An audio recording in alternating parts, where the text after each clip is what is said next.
예, 오늘은 율법주의의 또 다른 얼굴 방탕, 율법주의의 또 다른 얼굴 방탕이라는 제목으로 말씀의 은혜를 나누겠습니다.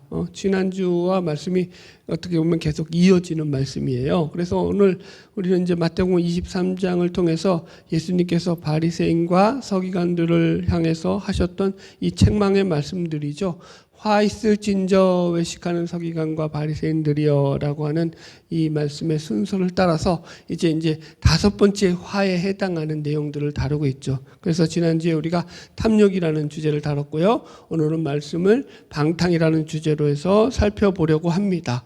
그래서 이 방탕이라는 말은 사실 우리가 살아가면서도 자주 흔하게 듣던 말이잖아요. 그리고 또 성경에서도 이런 표현들이 많이 등장하기 때문에 저는 설교 자료들이 아주 많을 것으로 생각하고 찾아봤는데 제가 이제 실력이 부족해서인지 몰라도 그렇게 제가 생각했던 것보다 이 방탕과 관련된 자료들이 많이 없더라고요.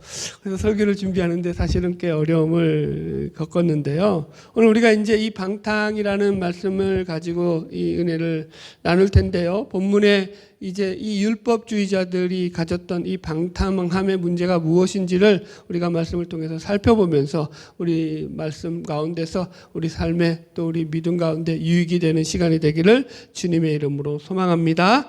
첫 번째 이제 방탕의 성경적 의미예요. 이 방탕이라는 말을 제가 국어사전으로 찾아보니까 주색 잡기에 빠져서 행실이 좋지 못함이 첫 번째가, 두 번째가 뭐냐면 마음이 들떠서 갈피를 잡지 못함 이렇게 나와요. 그러니까 그러니까 뜻 자체가 좀 그러니까 음란하고 그러니까 성적으로 타락해 있고 막 그러면서 자기 마음대로 사는 그런 것이 이 방탕이라는 뜻에 기본적으로 깔려 있는 의미인데, 그래서 제가 여러 목사님들의 설교를 찾아보고 들어볼 때도 예를 들어서 이제 이찬수 목사님 같은 경우도 이 방탕함을 가지고 설교를 하실 때 음란한 성적 타락을 중심으로 해서 좀 많이 말씀을 전하시더라고요. 물론 이 방탕이라는 의미 속에는 그런 뜻이 담겨져 있습니다만 지금 그런 의미로 본문에서 이 말씀을 보게 되면은 예수님이 지적하고 있는 이 서기관들과 바리새인들의 방탕과는 약간 처지가 맞지 않아요.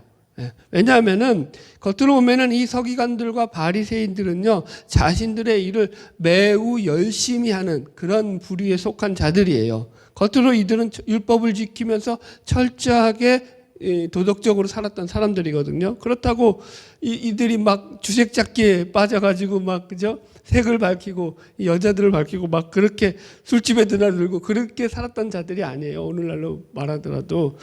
그렇다고 또 마음이 들떠가지고 일도 제대로 못하고 나는 한량 있네 싶고 맨날 놀러 다니고 그렇게 살았던 자들도 아니고요. 이들은요 겉으로만 보면은 자신들의 일에 성실하게 열심히 일을 했던 그런 사람들이에요. 그래서 겉으로는 율법을 철저히 지키는 사람들이었습니다. 그렇기 때문에 우리가 짐작하건대 예수님이 말씀하시는 이 방탕함을 세상적에서 말하는 그냥 우리가 주색잡기에 빠져서 뭐 일도 제대로 안 하고 자기 멋대로 사는 그런 방탕함으로 연결시켜서 생각하면 좀 말씀이 이해가 안 되죠. 그래서 그렇게 이해하면 안 될 것이다 라고 생각을 해요. 그래서 저는 지금 예수님께서 말씀하시는 이 방탕의 의미가 무엇일까를 좀 더 깊이 생각해 보았습니다. 제가 먼저 이 라이프 성경 사전을 가지고 이 방탕이라는 뜻을 갖다가 성경적인 의미로 이해해 보려고 했는데요. 그 라이프 성경 사전을 보면은 방탕이라는 것을 이렇게 말하고 있어요. 절제하지 못하고 첫 번째, 그 다음에 허영심이 넘쳐나고, 그 다음에 세 번째가 삶의 규모가 없어서 그 내면에 가치 있는 삶을 살지 못하는 것. 타락한 자의 그릇된 행태, 타락한 자의 그릇된 삶의 행태다 이렇게 표현을 했어요. 뭐 알아들 것 같고도 애매해요 말들이, 그죠? 그래서 그 뒤에 또 이런 말을 붙였어요. 이런 자는 하나님 앞에서 무가치한 존재로서 심판과 형벌을 면치 못한다. 이제 말을 정리하자면, 그러니까 이 방탕이라는 것은 타락한 자의 그릇된 삶의 행동 양식이죠. 그릇된 삶을 살아가는 모습인데, 그래서 하나님 앞에 인정받지 못하는 무가치한 삶을 사는 것이다. 맞는 표현인데 마음에 안 들어요. 두리뭉실하잖아. 그죠? 이래 마음이 들어와요. 이래 말이 딱 안 들어오죠. 그래서 제 나름대로 이 방탕이라는 것을 갖다가 제 나름대로 고민하면서 정리를 해봤는데, 저는 이렇게 정리를 했어요. 그래서 이 방탕이 뭐냐? 첫 번째로 하나님으로부터 달아나는 거야. 하나님으로부터 달아나는 것이 방탕이다. 이렇게 정리를 했어요. Run away from God. 하나님으로부터 run away, 도망치는 거. 이게 바로 방탕이다라고 저는 첫 번째 이 방탕의 정리를 했거든요. 자, 여기 한번 본문을 읽으면서 이제 좀 더 들어가 볼게요. 마태복음 23장 25절을 같이 읽어볼까요? 시작. 화 있을진저 외식하는 서기관들과 바리새인들이여, 잔과 대접에 겉은 깨끗이 하되 그 안에는 탐욕과 방탕으로 가득하게 하는도다. 이렇게 나와요. 그래서 여기서 본문에서 말씀하시는, 예수님이 말씀하신 방탕이라는 말은 제가 이제 주보에도 써놨지만, 그 원어를 써놨지만 그 의미가 통제를 상실하는 거예요. 통제를 잃어버리다. 통제로부터 벗어나는 걸 말하는 거거든요. 그러면 그 통제가 무슨 통제겠어요? 하나님의 통제겠죠. 하나님의 통제로부터 벗어나는 삶을 방탕이라고 성경은 이야기하더라는 거예요. 그래서 제가 이런 뜻에서 방탕을 하나님으로부터 달아나는 것이다라고 풀이를 했던 것입니다. 자, 예를 들어 볼게요. 제가 오늘 이제 말씀의 아이디어를 얻은 책이 있는데, 그 책이 팀 켈러 목사님이 쓰신 방탕한 선지자라는 책이에요. 이 책의 인용을 제가 이제 설교 가운데서 뭐 인용했다고 말 안 해도 아니 많이 인용했을 것이라고 여러분들이 이해하고 들으시면 돼요. 그래서 어떤 그 책에 보면은 이 팀 켈러 목사님께서 이 방탕한 선지자에 대한 예로 누구를 드냐면 요나 선지자를 들어요. 요나 선지자 다 아시죠? 모르는 분들도 있죠. 설명을 해드릴게요. 자, 이 요나 선지자는요, 구약에 보면은요, 하나님으로부터 사명을 받아놓고도 그것을 피해서 도망치다가 바다에 빠져서 물고기 뱃속에 3일간 갇혀 지냈던 그런 선지자가 요나 선지자예요. 알고 있죠? 물고기 뱃속에 들어갔던 선지자, 구약에. 그래서 이 요나 선지자는요, 그들의 대적 국가였죠. 원수 국가였던 아스루의 수도였던 니느웨로 가서 하나님의 말씀을 전하라고 하는 그런 이제 부름을 받고, 하나님의 부름을 받고 하나님의 선지자로 부름을 받았던 그런 선지자예요. 그런데 요나는요, 민족주의자였어요. 민족주의자였는데, 우리식으로 말하면 오늘날, 그러니까 일제 강점기 때 일본에 가서 복음을 전하라 이렇게 부름을 받은 거예요. 전하고 싶겠어요? 안 전하고 싶겠어요? 더구나 나나 민족주의자인데 전하기 싫죠. 가기 싫은 거예요. 죽어도 하기 싫었어요. 그래서 요나가 했던 게 뭐냐면은 이 니누에로 가는 배를 타고 가야 되는데 그 반대편으로 가는 다시스로 가는 배를 타고 도망친 거죠. 하나님의 명령을 피해서. 그러다가 이제 바다에 빠져서 물고기 뱃속에 갇히게 된 거고요. 여러분, 그거 아세요? 이 요나는요, 구약 성경에 보면은 이 사명의 차원으로 볼 때 이 구약에 나오는 선지자들 가운데서도 유일하게 특별한 사명을 받았던 단 한 명의 선지자예요. 아주 특별한 선지자예요. 무슨 얘기냐면은 이 구약의 선지자들 가운데서 요나 말고요, 어떤 선지자도 이스라엘 외에 다른 나라로 가서 너 내 말을 전해라, 하나님의 말씀을 전파하라라고 그렇게 부름을 받았던 선지자는 단 한 명도 없어요. 아주 특별한 부름을 받은 선지자가 이 요나예요. 그죠? 그런데 이 특별한 부름을 받았음에도 불구하고 요나는요, 나 그딴 거 몰라. 나는 그렇게 안 해. 하나님, 난 그거 마음에 안 들어요. I don't agree. 나는 동의할 수 없습니다. 그러면서 하나님, 자기의 뜻을 굽히지 않고 하나님으로부터 도망치고 달아나는 인생을 살았기 때문에 팀 켈러 목사님이 이 요나 선지자를 방탕한 선지자다라고 그렇게 정의를 내렸던 것입니다. 첫 번째 방탕한 의미예요. 두 번째, 이 방탕하다는 의미로서 성경에서 제일 많이 등장하고 있는 예시가 뭐냐면은 누가복음 15장에 나오는 이 탕자의 비유예요. 탕자의 비유. 그래서 그 탕자의 비유에 보면은 두 아들이 나오거든요. 먼저 이제 둘째 아들이 먼저 등장하죠. 이 둘째 아들은요, 아버지로부터, 아직 아버지가 돌아가시지도 않았는데 아버지로부터 유산을 강제적으로 막 달라고 때를 써서 그 유산을 받아가지고 그것을 가지고 먼 타국으로 가서 허랑방탕하게 사용하고 거지가 되어서 이제 다시 돌아오거든요. 그게 이제 탕자의 비유예요. 그래서 제가 읽어드릴게요. 누가복음 15장 13절에 보면은 그 후 며칠이 못 돼요. 둘째 아들이 재산을 다 모아가지고 먼 나라에 가 거기서 허랑방탕하여, 거기서 뭐 했다고요? 허랑방탕하여 그 재산을 다 허비하더니, 이렇게 나와요. 그래서 이 둘째 아들을 탕자라고 부르는 이유가 뭔가 하면은 아버지를 떠나서, 아버지를 피해서, 아버지로부터 달아나서 자기 마음대로 허랑방탕한 삶을 살았다라는 차원에서 이 탕자라고 부르거든요. 그리고 이제 두 번째, 첫째 아들이 나와요. 우리 둘째 아들이 탕자라는 건 너무나 잘 알고 있는데, 이 첫째 아들도 사실은 탕자거든요. 왜 탕자가 되냐면, 이 시간이 흘러서 이 거지가 됐던 둘째 아들이 다시 집으로 돌아오게 되자 아버지가 이 둘째 아들을 기뻐 맞으면서 잔치를 벌려요. 그런데 이 첫째 아들이 이 아버지의 뜻에 동의하지 않는 거죠. 그러면서 막 분노하면서 그 잔치에 참여하지 않거든요. 제가 읽어드릴게요. 누가복음 15장 28절. 그가 노하여, 그가 이제 누구에게 노했다는 거예요? 아버지가 하는 그런 행동에 노했다라는 거예요. 노해서 들어가고자 하지 아니하거늘 아버지가 나와서 권한대, 이렇게 나와요. 그러니까 오늘날 많은 신학자들은요, 사실 이 탕자에 대해서 둘째 아들보다도 이 첫째 아들의 이 방탕에 대해서 더 사실은 집중적으로 주목을 하고 있다라고 볼 수 있습니다. 그래서 팀 켈러 목사님의 책에 보면은 이 요나 선지자를 탕자의 비유에 나오는 두 아들로서 비유를 하거든요. 그래서 이 요나는요, 누가복음에 나오는 이 탕자의 비유에서 처음에는 아버지에게 유산을 달라고 해서 그 유산을 가지고 아버지를 떠나서 허랑방탕하게 살았던 그 둘째 아들처럼 요나가 그렇게 행동하잖아요. 그 처음에는 그렇게 행동하다가 나중에는 이제 아버지하고 같이 있으면서도 아버지와 같이 살아요. 아버지를 떠난 게 아니에요. 아버지와 붙어 있으면서도 불구하고 그 첫째 아들이 어땠다고요? 아버지가 하는 일에 불만스러워했다고요. 거기에 대해서 불평을 했다고요. 그래서 분노했다고 나오잖아요. 마치 그와 같이 요나도 성경을 읽어보시면, 요나서 오늘 안 읽어보신 분들 집에 가서 읽어보세요. 아주 짧아요. 그거 그냥 금방 읽어요. 진짜 금방 읽거든요. 아주 짧은 내용이기 때문에 읽어보면은 이 요나도 하나님 앞으로 이제 하나님의 그 명령에 물고기 뱃속에 들어갔다가 나와가지고는 어쩔 수 없이 이제 다시 니누에로 가거든요.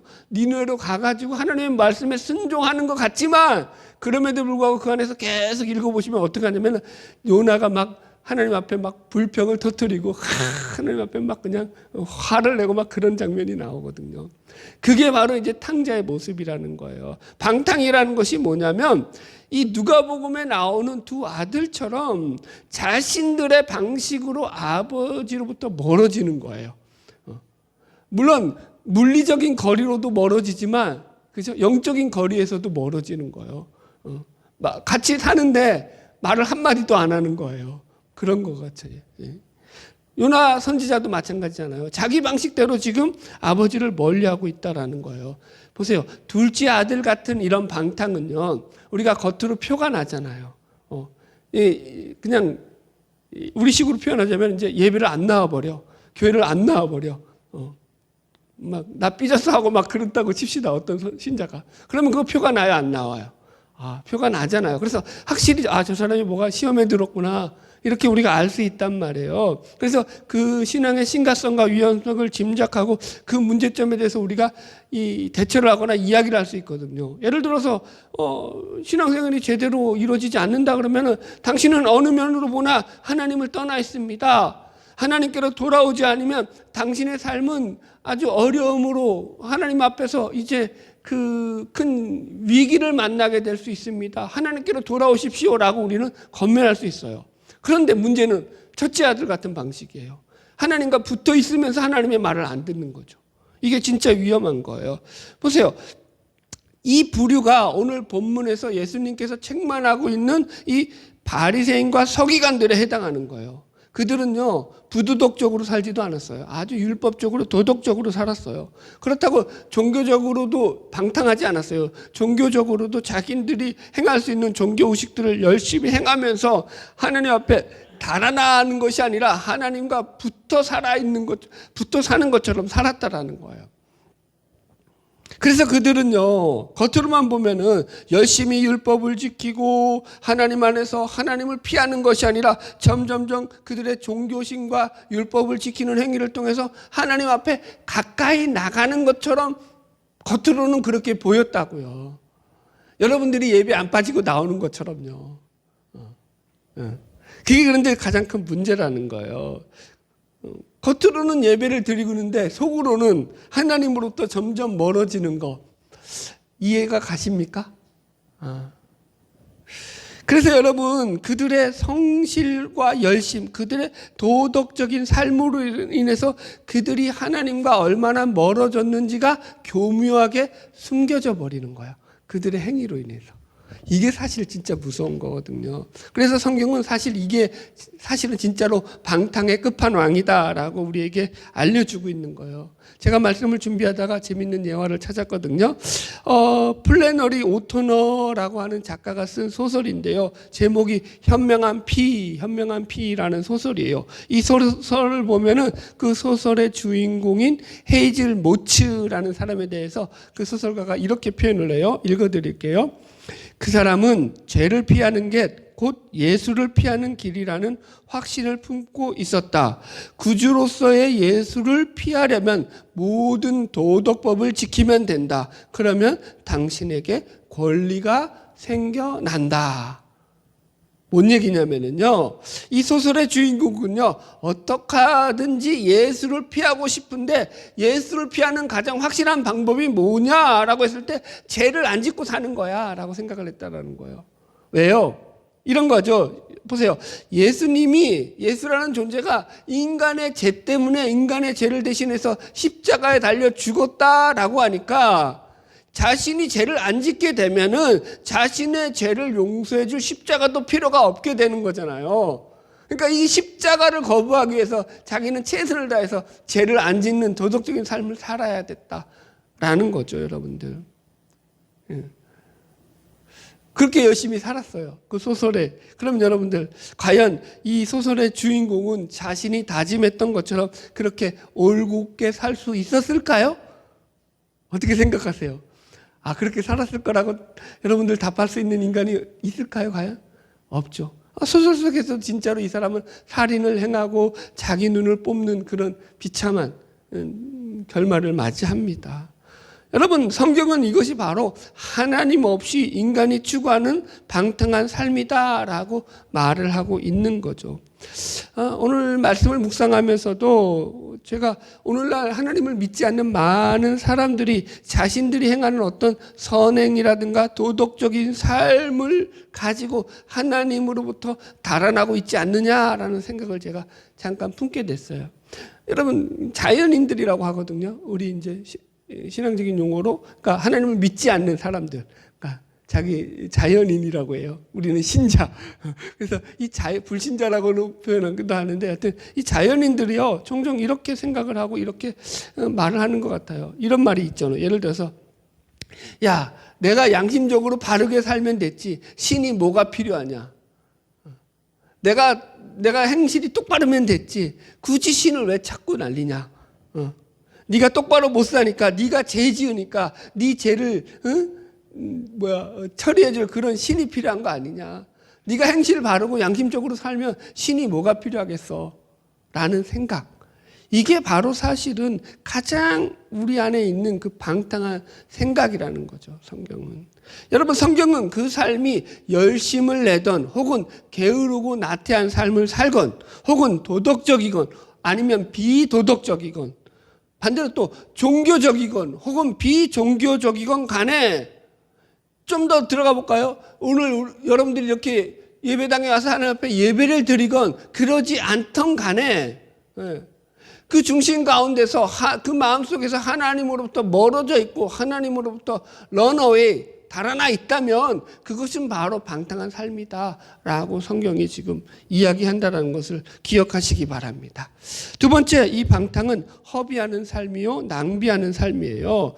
방탕이라는 단어를 성경에서 제일 많이 원어적으로 사용하는 게 레크라는 말을 많이 써요. 이 레크라는 뜻이 속이 텅 비어 있다, 공허하다, 빈 껍데기다 이런 뜻이에요. 속이 비어 있다라는 거예요. 그래서 성경에서 말하는 이 방탕이라는 의미 속에 들어있는 게 뭐냐면 사람들이 각자 자신의 인생을 살아가지만 그 삶이 하나님이 목적하신 하나님의 목적대로 살아가지 않는 삶을 살아가는 거예요.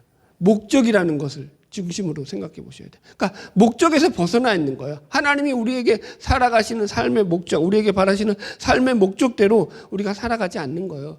단순히 열심히 일하고 산다고 해서, 성실하게 산다고 해서 그게 바른 삶이 아니라는 거예요. 자, 제가 예를 들어 드릴게요.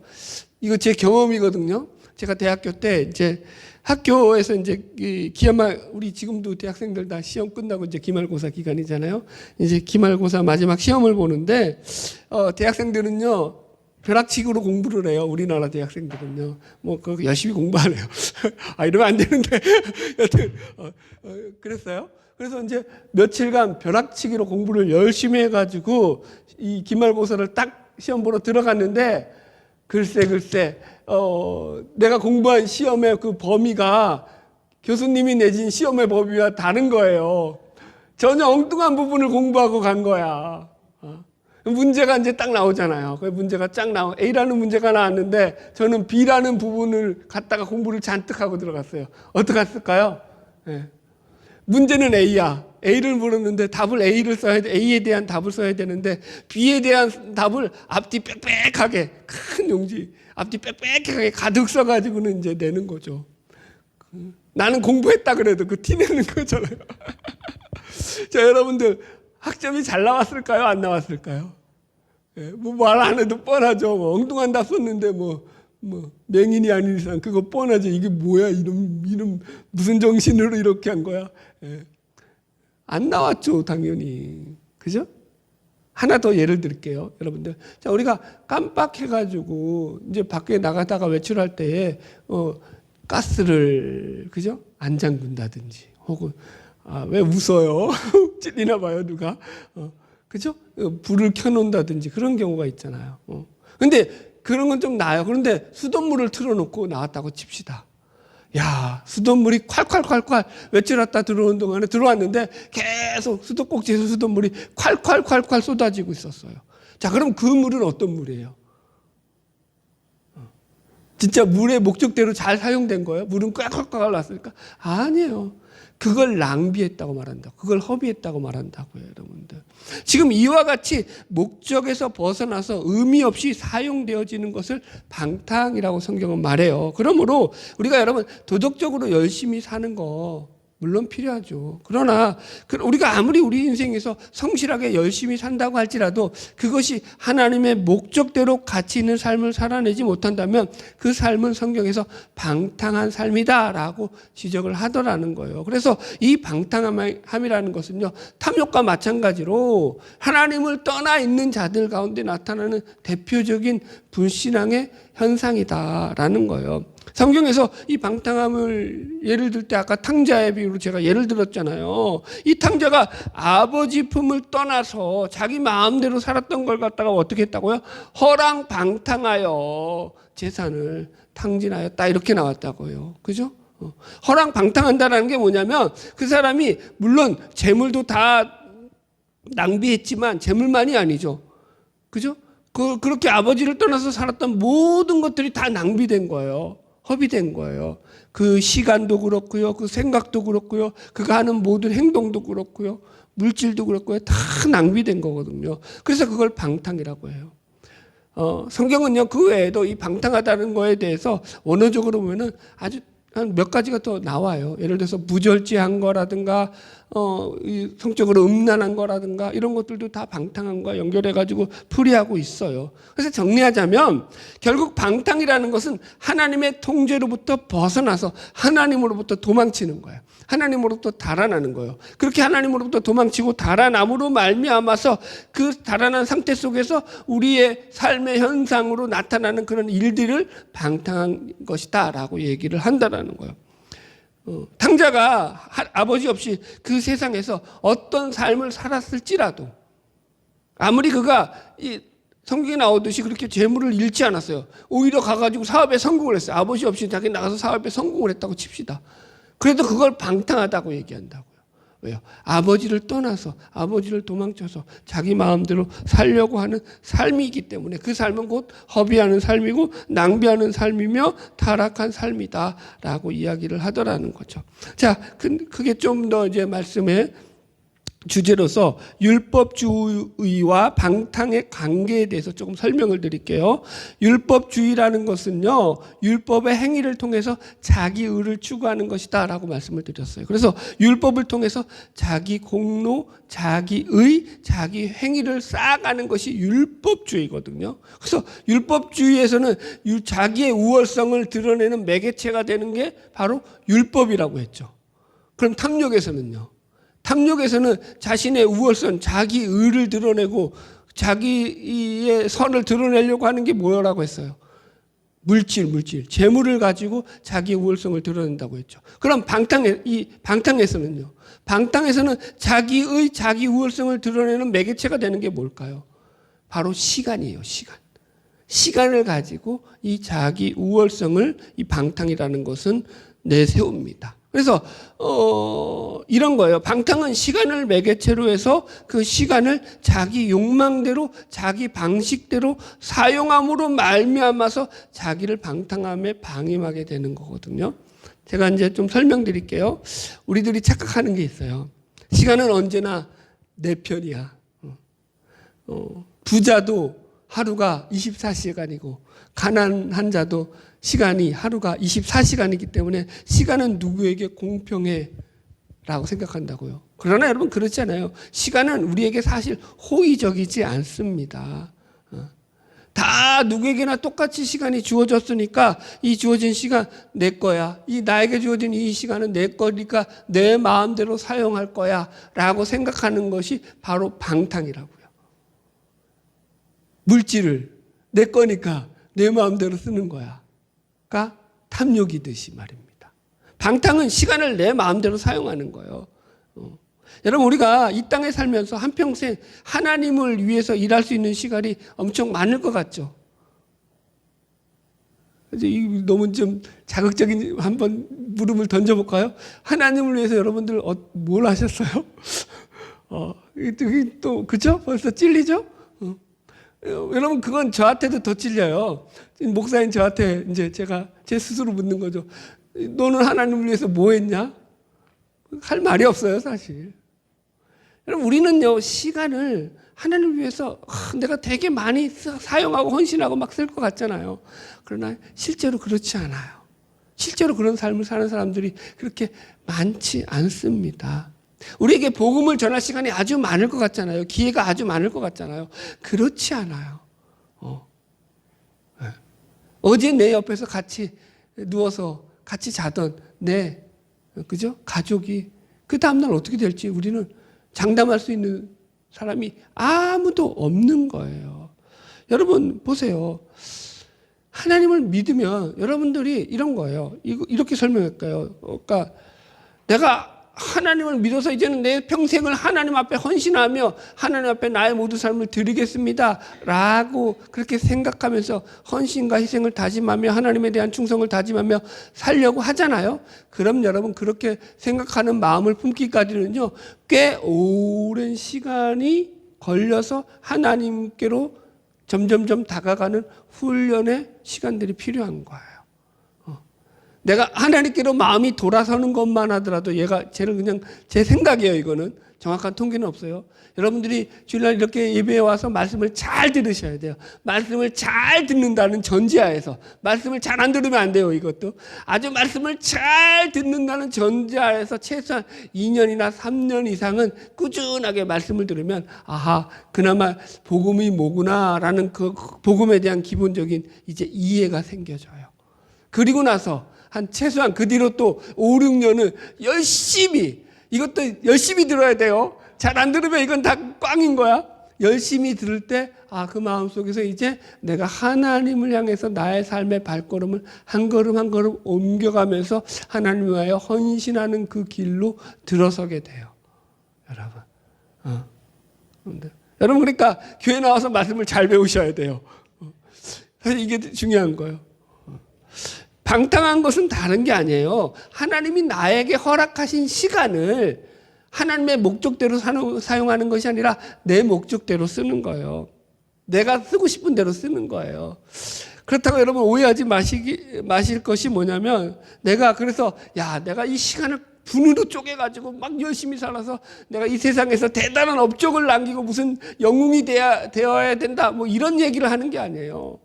그냥 우리의 삶에 주어진 시간들 있잖아요. 하루하루 시간들을 갖다가 내가 하나님과 연결된 시간들로 시간을 사용하시는 거예요. 그것은 내 일터에서도 가능하고요. 내가 어디에 있든지 다 가능해요. 내가 일을 할 때, 예를 들어 봅시다. 여러분들 일을 하잖아요. 일을 하실 때 그냥 내가 내 밥벌이 수단으로 일할 수 있잖아요. 그게 아니라는 거죠. 개혁주의 신학은 그게 아니에요. 그 일이 소명이라고 말하잖아요. 하나님께서 맡겨주신 천직이라고 하거든요.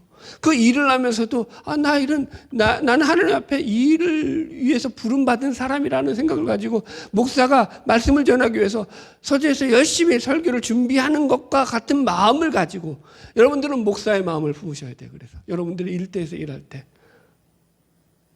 아멘? 그 마음을 가지고 일하시는 거예요. 내가 죽지 못해 한다, 내가 먹고 살려고 한다, 이러지 마시고, 여러분들 할렐루야. 자, 이제 결론적으로 이제 말씀을 정리하겠습니다. 방탕을 극복하는 비결 2가지를 정리했습니다. 2가지가 사실은 다 같은 내용인데요. 이게 이제 일단 그래도 성경적인 표현을 하니까 2가지를 했어요. 첫 번째가 뭐냐면, 먼저 우리 안을 깨끗이 해야 한다라는 거죠. 여기 본문 말씀 마태복음 23장 26절을 한번 같이 읽어봅시다. 마태복음 23장 26절 시작. 눈먼 바리새인이여, 너는 먼저 안을 깨끗이 하라. 그리하면 겉도 깨끗하리라. 예수님은 먼저 너희 안을 깨끗이 하라라고 했어요. 겉만 번지르한 거 소용없다. 너희 속이 깨끗해져야 된다라는 거야. 안을 깨끗이 한다라는 걸 저는 이렇게 풀었어요. 하나님께로 돌아서는 거예요. 생각과 그 마음을 하나님께로 돌이키는 거예요. 오늘 본문식으로 제가 오늘 말씀을 드렸던 그 방탕에 대한 표현대로 설명하자면은, 하나님을 피해서 달아나는 길에서 이제 멈춰서는 거예요. 그만 달아나는 거예요. 이걸 이제 턴오버하는 거죠. 돌아서는 거예요. 하나님으로부터 열심히 달아났던 그 길. 그러니까 겉으로만 하나님을 믿는 척하면서 속으로는 하나님으로부터 달아나는 그런 불신앙의 생활을 청산하는 거죠. 여러분, 요나가 하나님을 피해 달아났을 때 왜 달아났을까요? 자, 아담과 하와가 똑같은 얘기죠. 선악과를 따먹을 때 왜 선악과를 따먹었을까요? 여러분 생각해보면 이런 생각을 하고 따먹었을까요? 나는 정말로 악해질 거야. 나는 악당이 될 거야. 악당의 영화, 그 대부에 나오는 그죠? 악당처럼. 그래가지고 나는 사람들을 불행하게 만들고, 하여튼간 나는 수많은 제약을 이 세상 가운데 뿌리는 그런 존재가 되기 위해서 나는 이 선악과를 따먹는다. 그런 사명감을 가지고 선악과를 따먹었을까요? 아니죠. 이들이 선악과를 따먹은 건 아주 단순해요. 행복해지고 싶은데, 좀 더 잘 살고 싶은데, 하나님의 명령을 신뢰할 수가 없어. 하나님이 아무래도 뭔가 숨기는 것 같아. 네가 약간 그죠? 이분은 약간 이분의 말을 따랐다가는 내가 정말로 진짜 행복한 걸 갖다가 모르고 사는 그런 뭔가 한 개 나사가 빠진 그런 게 있을 것 같아. 하나님을 신뢰할 수가 없는 거죠. 요나도 마찬가지예요, 여러분들. 요나가 어떻게 생각했어요? 하나님 어떻게 우리 민족을 멸망시킨 저 악당, 저 왼수의 나라에 가서 나보고 말씀을 전하란 말입니까? 말도 안 되는 소리 하지 마십시오.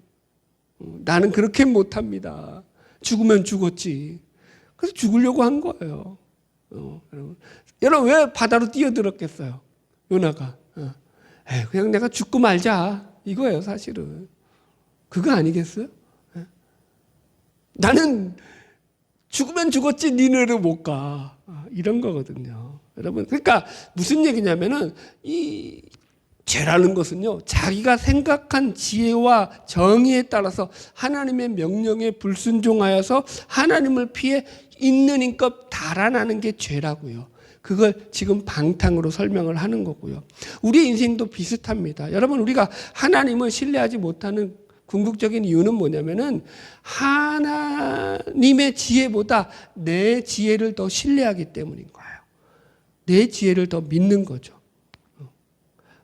우리의 삶이 어떻게 굴러가야 되고 우리가 어떻게 해야지 행복해질 수 있는지를 하나님보다 내가 더 잘 안다고 생각하는 거죠. 그래서 우리 이런 속마음을 가지고 하나님을 그 마음속에서 불신하기 때문에 성경에서 무슨 말을 하든지 성경의 말씀 중에서도 좋은 건 내가 빼먹죠. 나에게 단물은 빼먹죠. 그러나 내 지혜와 내 생각에 이건 난 동의할 수 없어. I don't agree. 되는 것들을 어떻게 한다고요? 이거는 뭔가 하나님 착각하시는 거예요.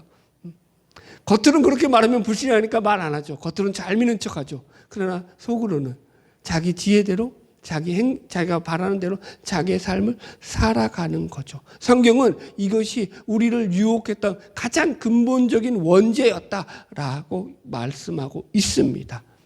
여러분 나이가 들면 좋아지는 게 뭔지 아세요? 자꾸 우리 인생이 하나하나 무너지잖아요. 무너지면서 뭘 깨닫게 됐죠? 내 인생은 내가 책임질 수 없는 거구나. 내 인생을 책임져 줘야 될 존재가 있는 거구나를 깨닫게 된다고요. 자, 다시 설명하겠습니다. 우리 안을 깨끗이 하는 것, 하나님께로 돌이키는 것, 하나님께로부터 달아나는 그 길을 멈춰 서는 거예요. 그리고 돌아서는 거예요. 여기까지가 첫 번째예요. 아멘? 두 번째는 뭐냐면 성령의 충만함을 받는 거예요. 에베소서 5장 18절 말씀이에요. 술 취하지 말라 이는 방탕한 것이니 성령으로 충만함을 받으라 이렇게 나와요. 술 취하지 말라 이는 방탕한 거야. 그러니까 오직 성령의 충만함을 받아야 돼. 그러니까 술 취함과 성령의 충만함을 연결해서 방탕이라는 주제로 묻고 있다고요. 그래서 여러분 보세요. 왜 술 취하는 것이 방탕한 것이라고 얘기하냐면은 사람이 술에 취하면 어떤 일이 벌어지죠? 머리가 이게 마비가 옵니다. 그죠? 판단이 제대로 돼야 안 돼요. 술을 먹고 행하는 일들 중에서 뭐가 일어나죠? 수많은 사고들이 나오죠. 음주운전. 여러분 음주운전이 왜 위험해요? 이게 제대로 작동을 못하는 거예요. 머리가. 그래가지고 사람들을 수십 명을 쳐 죽일 수도 있는 거예요. 그걸로는. 그죠? 그 다음에 성폭행이라든가 절도라든가 도둑이라든가 또 폭행이라든가 수많은 이런 사고들이 술로 인해서 발생하거든요. 그러니까 술을 먹고 마신다는 건 무슨 문제냐면 이런 거예요. 우리가 흔히 말하는 게 뭐죠? 처음에는 사람이 술을 먹고, 두 번째는 술이 술을 먹고, 세 번째는 술이 사람을 먹는다. 난 안 먹어봐서 모르겠어. 믿어주세요. 웃지 말고. 그렇게 한다거든요. 그죠? 그러니까 술이 사람을 먹어버린다니까요. 그러니까 이건 무슨 얘기냐면은 방탕한 삶이라는 것은 그 삶을 열심히 사느냐 못 사느냐의 문제가 아니라 이게 지금 그를 지배하고 있는 게 누구냐, 그를 장악하고 있는 게 누구냐, 주인됨의 문제예요. 그죠? 그래서 술 취함으로 비유를 한 거예요. 술이 그 사람을 장악하고 있는 것처럼, 그게 방탕한 것인처럼 성령 충만을 받으라는 건 뭐예요? 그럼 다른 말로 하면은 그 삶의 지배자가 되고 그 삶의 주인이 성령이 되게 하라. 오늘 식으로 하자면은 하나님의 통제를 받아라. 성령 하나님의 통제를 받는 삶이 바로 성령 충만이다. 성령 충만이라고 해가지고 무슨 신비적인 것처럼 초월적인 것처럼 막 샬라샬라하고 막 그런 거 말고요.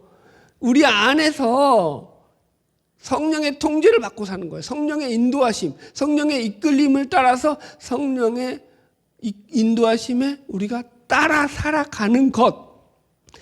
자, 아까 다시 설명할게요. 안을 깨끗이 하는 건 하나님께로 돌아서는 거예요. 턴오버 했죠. 방향성을 바꿨어요. 돌아선 다음에 어떻게 한다는 거예요? 돌아서서 가만히 있으면 돼요, 안 돼요? 아니요. 그때부터 이제 성령의 충만함을 받아야 되는 거예요. 성령의 인도함을 따라서 이제 그분께로 점점점 걸어 나가야 되는 거예요. 그걸 갖다가 뭐라고 한다고요? 방탕을 극복하는 비결이다라고 성경은 우리에게 제시해 주고 있다라는 거죠. 할렐루야. 자, 결론의 말씀입니다. 오늘 우리가 방탕이라는 주제를 가지고 말씀을 살폈습니다. 방탕이라는 것은 제가 잘 설명드렸다고 저도 생각을 하는데 뭐라고요? 본질적으로 하나님으로부터 run away 하는 거다. 달아나는 것이다. 도망치는 것이다. 그래서 여러분들 본문에서도 마찬가지예요. 왜 예수님께서 서기관들과 바리새인들이 너희들은 탐욕과 방탕이 그 속에 가득 찬 자들이야 라고 책망을 하시냐면은 겉으로는 열심히 살고 도덕적으로 살고 율법도 잘 지키고 대인관계도 좋고 이것도 해도 잘 되고 저것도 해도 잘 되고 다 뭐 두루두루 다 잘 사는 것 같은데 속에서는 하나님과 관계가 깨져 있더라는 거죠. 하나님과 멀어져 있더라는 거예요. 하나님으로부터 달아나는 자들이었다라는 거죠. 그래서 지금 예수님께서 이런 이야기를 하는 거예요. 너희들이 하나님을 피해 달아났던 요나처럼 너희들의 욕망을 채우기 위해서 하나님을 이용해 먹는 그런 참담한 수준으로 하나님을 믿고 있으면 안 된다라고 말입니다. 그런 신앙생활이야말로 방탕한 삶이고 허비하는 삶이며 하나님으로부터 심판과 저주밖에 남은 것이 없는 죄악된 삶인 것을 명심해라. 네. 바라기는 저와 여러분의 삶을 통해서 우리에게 주어진 모든 시간을 하나님의 목적대로 하루하루가 여러분 뭐 열심히 사십시오. 그러나 열심히 못 살 수도 있죠 뭐. 그러나 여러분들 중요한 건 그 삶의 방향성을 놓치지 마십시오. 하나님께로 걸어가십시오. 하나님께로 달려가십시오. 하나님께로 마음의 생각을 두시면서 살아가는 복되고 복된 인생이 되기를 주님의 이름으로 축복합니다. 다 같이 찬양하겠습니다.